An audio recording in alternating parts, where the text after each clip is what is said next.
Israel में अकाल पड़ा। एलीमेलेक, नाओमी और उनके बेटे भोजन की तलाश में मोआब गए। एलीमेलेक की मृत्यु हो गई। बेटों ने मोआबी महिलाओं ओर्पा और रूत से विवाह किया। फिर बेटे भी मर गए। तीनों महिलाओं के पति नहीं थे। जब इज़राइल में अकाल खत्म हो गया तो नाओमी ने घर जाने का फैसला किया। उसने अपनी बहुओं से कहा, मोआब में ही रहो, यह तुम्हारा घर है। ओर्पा वहीं रुकी रही। लेकिन रूत ने कहा, जहां भी तुम जाओगी मैं भी जाऊंगी। तुम्हारे लोग मेरे लोग होंगे, तुम्हारा परमेश्वर मेरा परमेश्वर होगा। रूथ और नाओमी साथ मिलकर इज़राइल वापस चली गईं। इज़राइल में फसल की कटाई का समय था। नाओमी ने रूथ से कहा कि वह खेत में बचे हुए अनाज के टुकड़ों को इकट्ठा करे।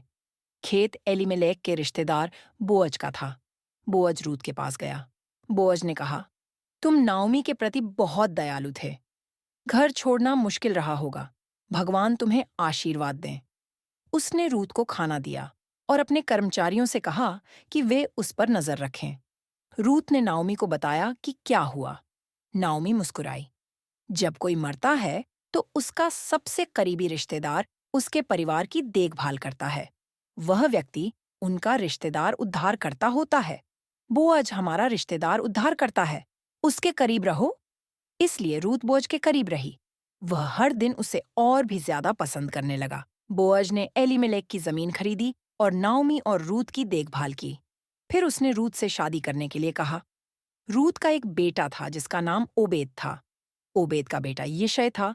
यिशै का बेटा दाऊद था और दाऊद इज़राइल का सबसे महान राजा बना। इसलिए परमेश्वर ने रूथ को वैसे ही आशीर्वाद